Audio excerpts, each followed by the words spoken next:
hello and welcome back to some Nier Automata. Now, we've been away for a tiny bit, because of reasons, but we're back again now. When we last left our heroes, it was time to go and check out this tower.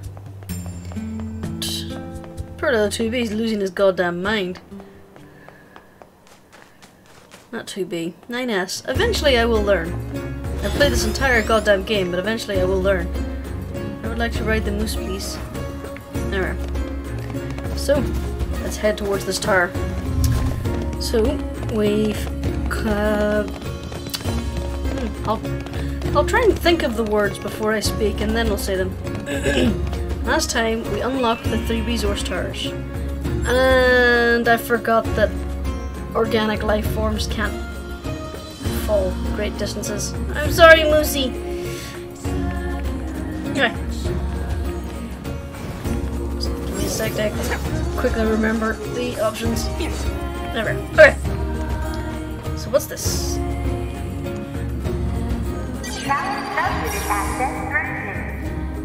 Ooh, that looks fun.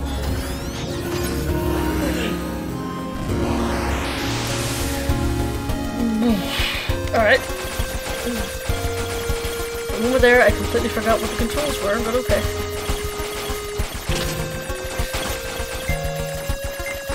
And this entire thing, I still somehow managed to hit the only kill wall. Why does my nose start running the minute I start recording? Hang on, I got one of those. There, that's better. Same thing happened too, we had to go out for groceries, and the moment we were outside, I just really had to itch my nose just the entire time we were out. It was ridiculous. The rest of the day, fine. The only time you're not supposed to be touching your face is when I was like, ah! Anyway. I get distracted by the cat. Shouldn't be distracted by the cat. Okay. I don't know if I have to kill these guys. I don't think I do. Come on, come on.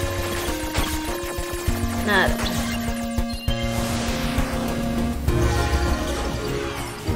Okay, so that's 2 down. 1 more to go. I'm like really curious as to what's in this building now.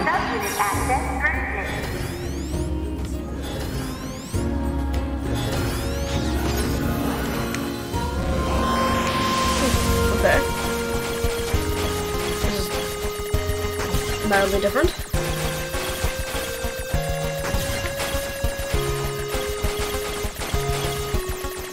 Oh, I see. Sub-units. That makes sense. Okay. Now, we should be able to access this. You've unlocked all of the sub-units. That means a special prize is waiting for you inside the tower. We look forward to serving you.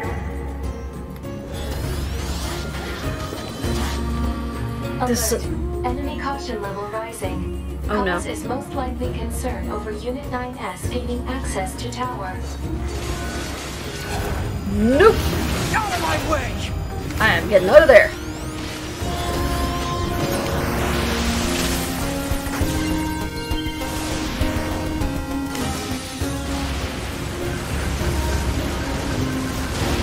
And I remember to Damn it! They won't stop coming! really, it's been like 1 wave. Alert. Calm down. Allied signal detected. Allies? Hello? Oh, hello. Wait, you? 9S, we've been expecting you. The 2 of us will take things from here. You need to open the door to the tower.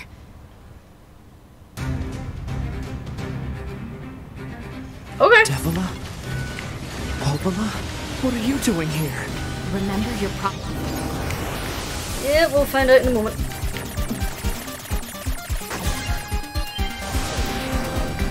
What are you talking about? Come on, 9S. Hack in while you can. None of this makes any sense! We'll explain everything once we're inside.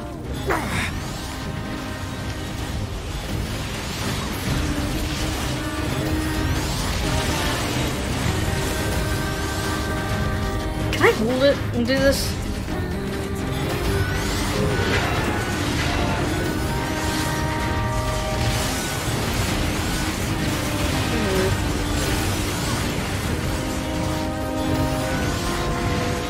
Really?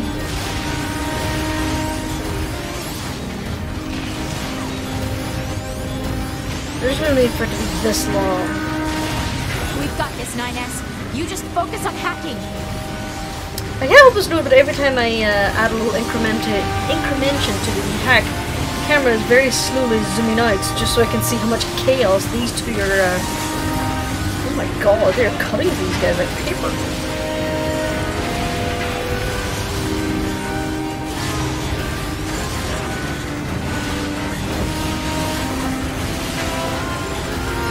This is very interesting music. I am enjoying that.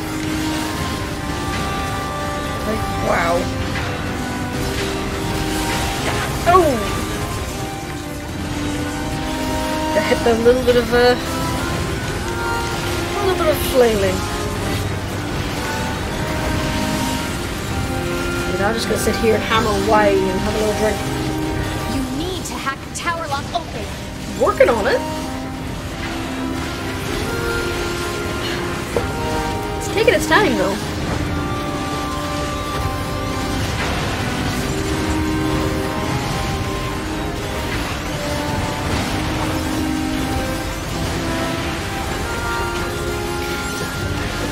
Little sequences that probably could have been cut down a little tiny bit. Like, it's interesting that this says these two just cutting through everything. It's too long.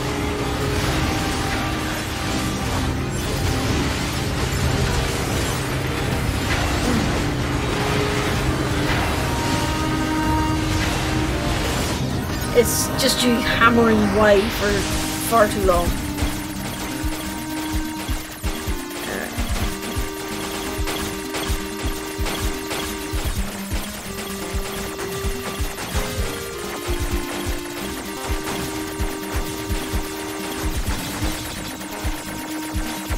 That so you don't shoot me in the back.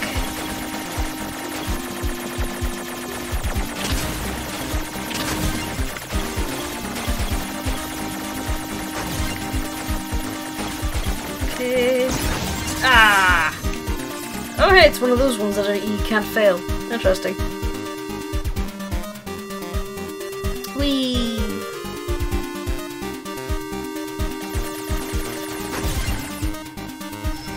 Oh.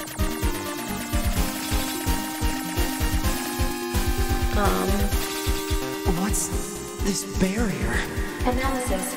It is part of a closed defensive system. Well, how do I break it down? Hypothesis. Unit 9S could permit its self-consciousness data to lose control. The resulting energy surge has an acceptable probability of temporarily paralyzing the barrier. I don't like the sound of that. As bad as not going in at all!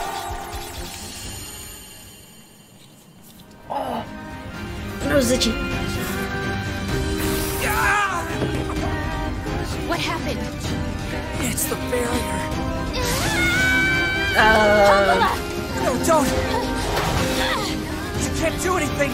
The wall's got a self-closing algorithm! Devil and I have to atone for our sins no matter what!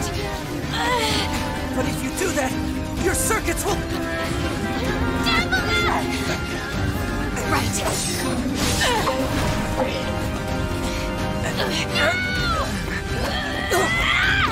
Devil! I hope you don't regret this. So much for explaining everything when you got inside. Also, they keep talking about atoning for their sins. They didn't do anything. Other models of their type did. Data records discovered for units Devila and Popula. Do you wish to open this data now? Sure. Open it now.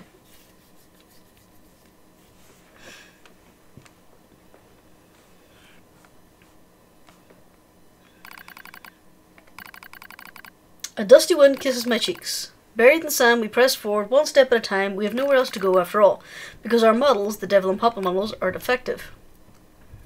Okay. Transitions in the project's initial phase. When we first woke up, there were still people.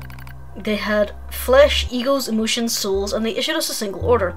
Function as observers of Project Gasalt. Ooh, this is the soul transfer one. This was the sole mission of the twin Devla and Popula models. This is the only reason we exist at all. We were the latest model. Though many companions shared our appearance, there was a sparkle in all of our eyes, a sense of pride at having been entrusted with humanity's future.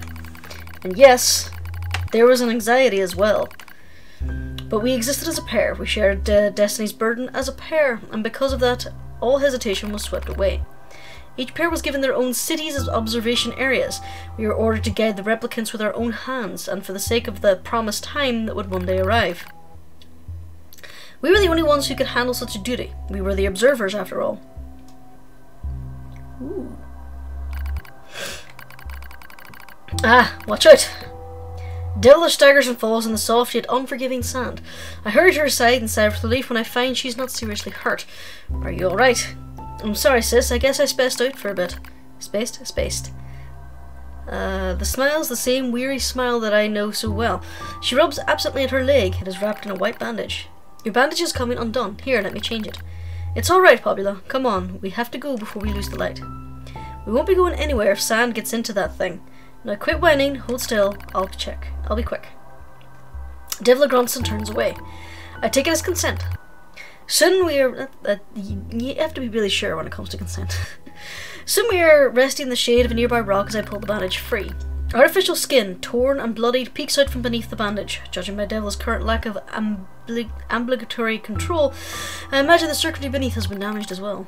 Taking a breath, I check the circuitry to see if it can be repaired.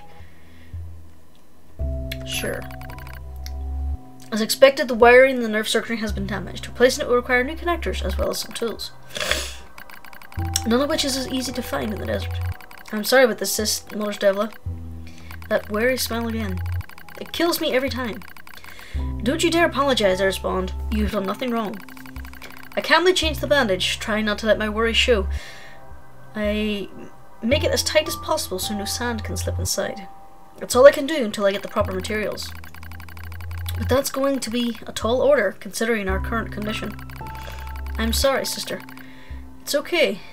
Now you're apologizing. We both apologize while insisting the other's apology isn't necessary. It's kind of funny in a way, such trivial exchange under such circumstances. We laugh together at the sound echoing it across the desert before being stolen by the cool evening wind. Report regarding the increase in relapses. There has to be some way to prevent relapses. Devla's sharp tone echoes through their private quarters. You must be quiet, sister. The replicants will hear. Pfft, they wouldn't understand even if they did. That might be true, but regardless. Annoyed at my hesitation, Devla crosses her legs and scowls. The black scroll took another victim. She says that's 3 this month. It's spreading way too fast. Let's wait and see what happens. I'm tired of hearing you say that. Her shout makes me jump. It's just a little, but enough for her to notice. Seeing that, her eyes suddenly open wide. I'm sorry, sis. It's not your fault. I shouldn't have lashed out like that. It's okay, I understand. It's all going wrong. You can feel it too, right? When I was first assigned to Project Gasalt, I was over the moon with pride. But now my chest hurts to think of it, as if we were to fail. Before I knew it, the replicants had gained a sense of self, and the black skull started raging out of control. It moved fast, so fast, like a wind. Popula and I would go to the observation room and act like it was all okay. We talked to the replicants as if we didn't have a care in the world, but at night we would just hold each other and stare and share the horror of it all. I'm glad you were with me, murmurs Popula. I couldn't have handled being observer all alone. We were able to endure because we had each other, I reply softly. Did the humans see this coming? Is that why they made a twin model? Were they really so clever? Probably not, no. Or were they really so cruel? I couldn't have done this myself. I would have descended into madness. I simply couldn't bear such a burden all alone. When I get the chance, I'm going to try contacting another city, she says. Maybe these abnormalities are a localized phenomenon. I pray that's the case, I reply. Even if we're no use ourselves, things will still work out if the other observers can pull through. Don't worry, it's going to be okay. But it wasn't okay. Nothing was okay. All thanks to a pair of Devil and Popular models from another town. Models. The wind rubs my cheeks, the sand grazes my skin. It's grown cold out here. We walk with renewed purpose, hoping to make up for lost time. Devil loses her balance every now and again. It gets bad after a while. I slip myself under her arm so she won't fall again. We press on. I can't stop sneezing. Is your leg alright? Well, I doubt it'll be dancing anytime soon, but yeah, it's fine. She smiles and says this. She smiles as she says this, but I can tell she doesn't have much left. And yet, she continues to smile. So I won't worry. I remember when our resistance allies injured her leg. I was furious beyond fury. I wanted to scream and cry and lose myself in it, but she smiled and all the rage just drifted away. The resistance hurt them? To think we have the same face, yet such different smiles. One day I realized she reminded me of the martyrs I'd seen in old records. That was the day we decided to leave our town forever. Record of Project Gasalt's end. Our role as observers ended on the day Project Gasalt collapsed. Due to all the actions of Devil and Popular models from another time, with the original Gasalt lost, humanity was doomed to inevitable extinction. So it was like the Asgard from Stargate, where they had their consciousness backed up on digitally and were replicating themselves over and over and over again. So this other Devil and Popular destroyed the central archive? Knowing this, we gathered what the remaining replicant data we could find and launched it to the surface of the moon. And though success was unlikely as finding a lost sand grain in the desert, we still had to attempt it. We still had to try. We were androids, you see. Protecting humanity was our instinct. Other androids, beholden to the same instinct, began to direct their hate at the Devil and Popular models who had snuffed out humanity. It had started small, a few offhand remarks, the occasional glance. But even the smallest things have weight. With enough of them combined, that weight eventually becomes a boulder. Emotions boiled over, remarks became jeers, and soon enough, my sister and I were the perfect target for prosecution. At first we simply accepted the fact that our friends had turned on us. It was almost unavoidable, I suppose. We were the observers for Project Gasalt, after all. And while we didn't cause it to fail, the people who did, well, they looked just like us. So we accepted it. We took the resentment and scorn. We endured. Because as crazy as it sounds, I think we actually felt responsible. We moved from town to town in an effort to avoid persecution, but in one such town, my seemingly infinite patience finally broke. My sister Devil had met with an unprovoked violence at the hands of a resistance member. She said something in response to his taunts. Something quiet. And though her words were ambiguous, he slashed her leg nearly in two. My vision narrowed, everything went red, and then she smiled at me. It's okay, sis, there's nothing we can do. But it was too late. My emotions were no longer in my control. I was simply not strong enough to stand aside and let the most important person in the world come to harm. Devil and I left town that same day. Violence like that wouldn't stop. It was going to happen again. And it wouldn't be coming from just one person. So rather than let them kill us all, we ran. I guess it was the greatest resistance I could muster.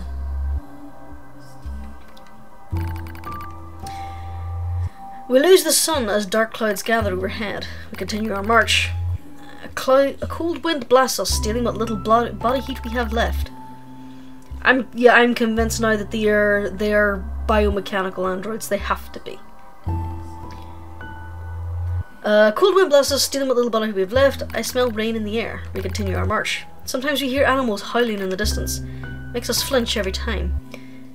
But we continue our march because even this is better than suffering at the hands of our fellow androids. Why must we suffer this persecution? I know we're the same model as the androids who doomed humanity, so I understand that part, at least a little anyway. But at the same time, we're not them. We are not the same. We are who we are, and Devil and Popular were who they were. That's how I felt when I saw Devil being hurt. I wanted to shout it at everyone. I wanted to scream. As far as I'm concerned, there's only one Devil. And for her, there's only one me. No one can take the other's place. Rain falls from the sky. It simulates our sensation nerves like cold needles. We need maintenance badly, but that's a pipe dream, I suppose. No android would dare help a pair of outcasts like us. Are you cold, Devla? I'm alright as long as you're with me, sis. I feel the same. We press our bodies together and try to retain heat. It's cold now, much worse than the searing heat of midday, but we just smile at each other and keep pressing on. There's another camp on the other side of the desert. A new camp. If we can just get there, I can finally fix Devla's leg. And yet, I wonder if there's anywhere on this planet that will take us. Hey, what's wrong? It's nothing, don't worry about it. I do what I can to suppress the anxiety in my chest and keep walking. The rain grows worse. It lashes at us without pause. Is this our punishment? I reach out and support her weight. Let's not go into the strange incestuous relationship that they seem to have. As long as we have bodies to support one another, as long as I have someone with whom to share my fate, then I will press on no matter what happens to me, because I won't ever stop protecting her. I won't stop. No one stops.